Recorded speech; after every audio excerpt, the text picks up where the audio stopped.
The Tale of Samuel Whiskers, or The Roly-Poly Pudding, written and illustrated by Beatrix Potter. Once upon a time, there was an old cat called Mrs. Tabitha Twitchit, who was an anxious parent. She used to lose her kittens continually, and whenever they were lost, they were always in mischief. On baking day, she determined to shut them up in a cupboard.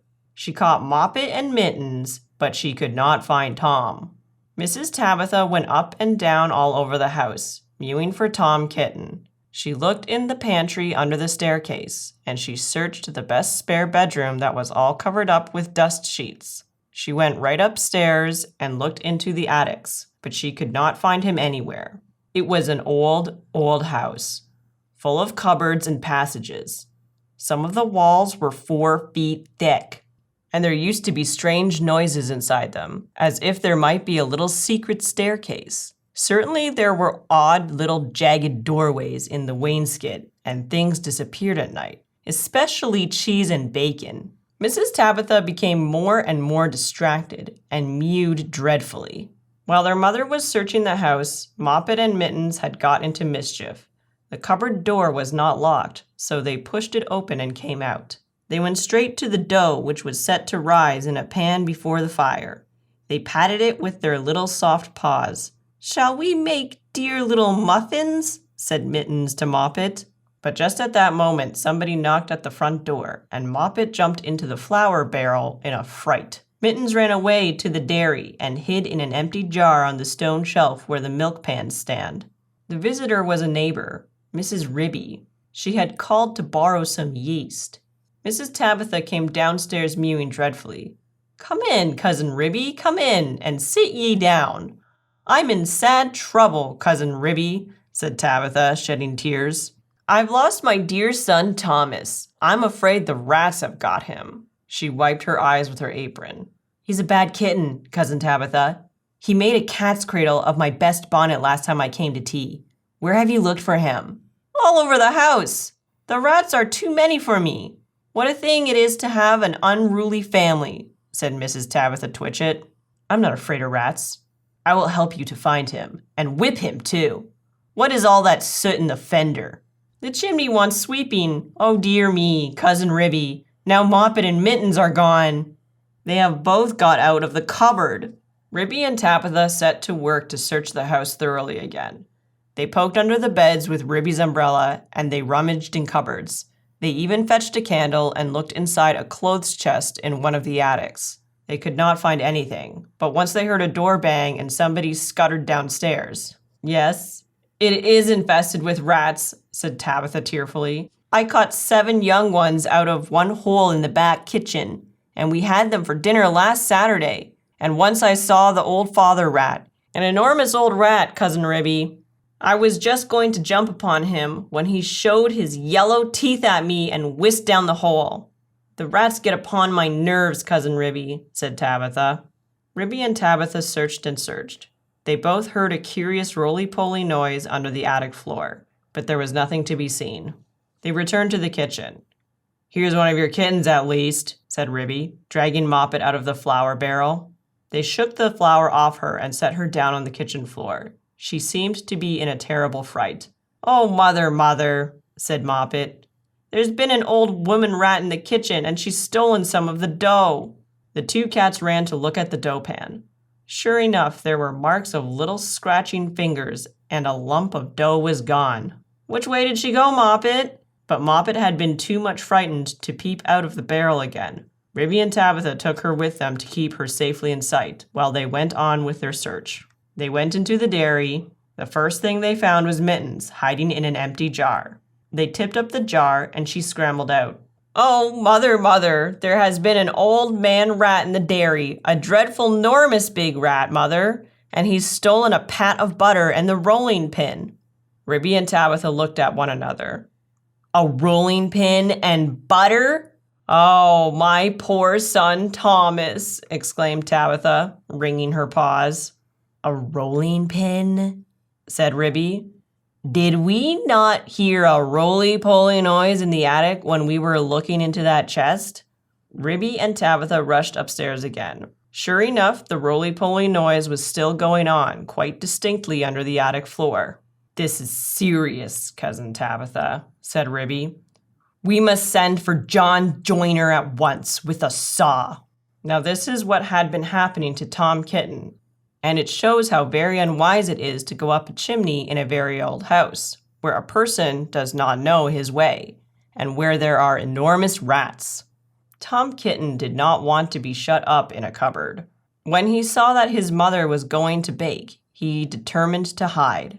He looked about for a nice convenient place, and he fixed upon the chimney. The fire had only just been lighted, and it was not hot, but there was a white, choky smoke from the green sticks. Tom Kitten got upon the fender and looked up.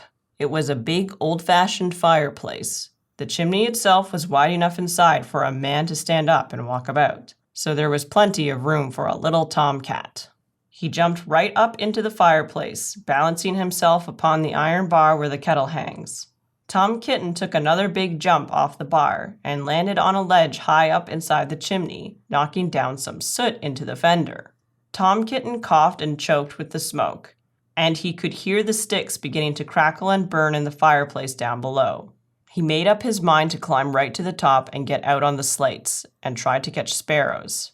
"I cannot go back. If I slipped, I might fall in the fire and singe my beautiful tail and my little blue jacket." The chimney was a very big old-fashioned one. It was built in the days when people burnt logs of wood upon the hearth. The chimney stack stood above the roof like a little stone tower, and the daylight shone down from the top under the slanting slates that kept out the rain. Tom Kitten was getting very frightened. He climbed up and up and up. Then he waded sideways through inches of soot. He was like a little sweep himself. It was most confusing in the dark. One flue seemed to lead to another. There was less smoke, but Tom Kitten felt quite lost. He scrambled up and up, but before he reached the chimney top, he came to a place where somebody had loosened a stone in the wall. There were some mutton bones lying about. "This seems funny," said Tom Kitten. "Who has been gnawing bones up here in the chimney? I wish I had never come. And what a funny smell! It is something like mouse, only dreadfully strong. It makes me sneeze," said Tom Kitten. He squeezed through the hole in the wall and dragged himself along a most uncomfortably tight passage where there was scarcely any light. He groped his way carefully for several yards. He was at the back of the skirting board in the attic, where there is a little marked star in the picture. All at once he fell head over heels in the dark, down a hole, and landed on a heap of very dirty rags.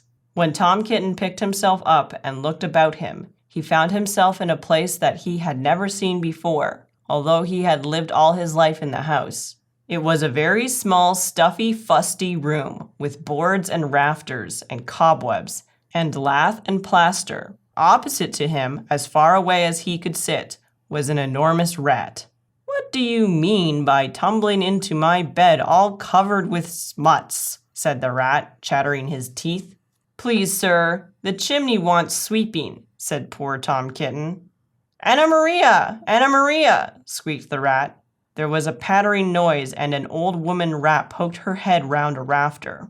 All in a minute she rushed upon Tom Kitten, and before he knew what was happening, his coat was pulled off, and he was rolled up in a bundle and tied with a string in very hard knots. Anna Maria did the tying. The old rat watched her and took snuff. When she had finished, they both sat staring at him with their mouths open.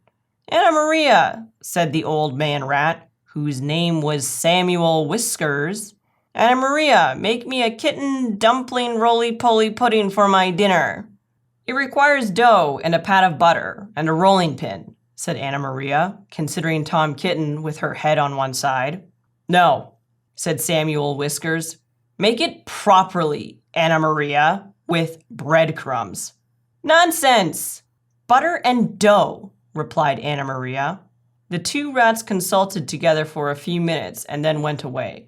Samuel Whiskers got through a hole in the wainscot and went boldly down the front staircase to the dairy to get the butter. He did not meet anybody. He made a second journey for the rolling pin. He pushed it in front of him with his paws, like a brewer's man trundling a barrel. He could hear Ribby and Tabitha talking, but they were busy lighting the candle to look into the chest. They did not see him. Anna Maria went down by way of the skirting board and a window shutter to the kitchen to steal the dough. She borrowed a small saucer and scooped up the dough with her paws. She did not observe Moppet. While Tom Kitten was left alone under the floor of the attic, he wriggled about and tried to mew for help, but his mouth was full of soot and cobwebs, and he was tied up in such very tight knots he could not make anybody hear him, except a spider, which came out of a crack in the ceiling and examined the knots critically, from a safe distance. It was a judge of knots because it had a habit of tying up unfortunate bluebottles. It did not offer to assist him. Tom Kitten wriggled and squirmed until he was quite exhausted. Presently, the rats came back and set to work to make him into a dumpling. First they smeared him with butter, and then they rolled him in the dough. "Will not the string be very indigestible, Anna Maria?" inquired Samuel Whiskers. Anna Maria said she thought that it was of no consequence, but she wished that Tom Kitten would hold his head still as it disarranged the pastry. She laid hold of his ears. Tom Kitten bit and spat and mewed and wriggled, and the rolling pin went roly-poly, roly-poly, roly. The rats each held an end. "His tail is sticking out. You did not fetch enough dough, Anna Maria." "I fetched as much as I could carry," replied Anna Maria.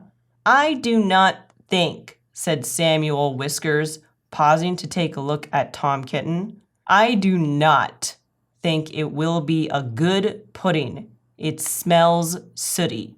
Anna Maria was about to argue the point, when all at once there began to be other sounds up above, the rasping noise of a saw, and the noise of a little dog, scratching and yelping. The rats dropped the rolling pin and listened attentively. "We are discovered and interrupted, Anna Maria. Let us collect our property and other people's and depart at once. I fear that we shall be obliged to leave this pudding, but I am persuaded that the knots would have proved indigestible. Whatever you may urge the contrary, come away at once and help me to tie up some mutton bones in a counterpane," said Anna Maria. "I have got half a smoked ham hidden in the chimney." So it happened that by the time John Joiner had got the plank up, there was nobody under the floor except the rolling pin and Tom Kitten in a very dirty dumpling. But there was a strong smell of rats, and John Joiner spent the rest of the morning sniffing and whining, and wagging his tail, and going round and round with his head in the hole like a gimlet. Then he nailed the plank down again and put his tools in his bag and came downstairs. The cat family had quite recovered. They invited him to stay to dinner. The dumpling had been peeled off Tom Kitten and made separately into a bag pudding, with currants in it to hide the smuts. They had been obliged to put Tom Kitten into a hot bath to get the butter off. John Joiner smelt the pudding, but he regretted that he had not time to stay to dinner, because he had just finished making a wheelbarrow for Miss Potter, and she had ordered 2 hen coops.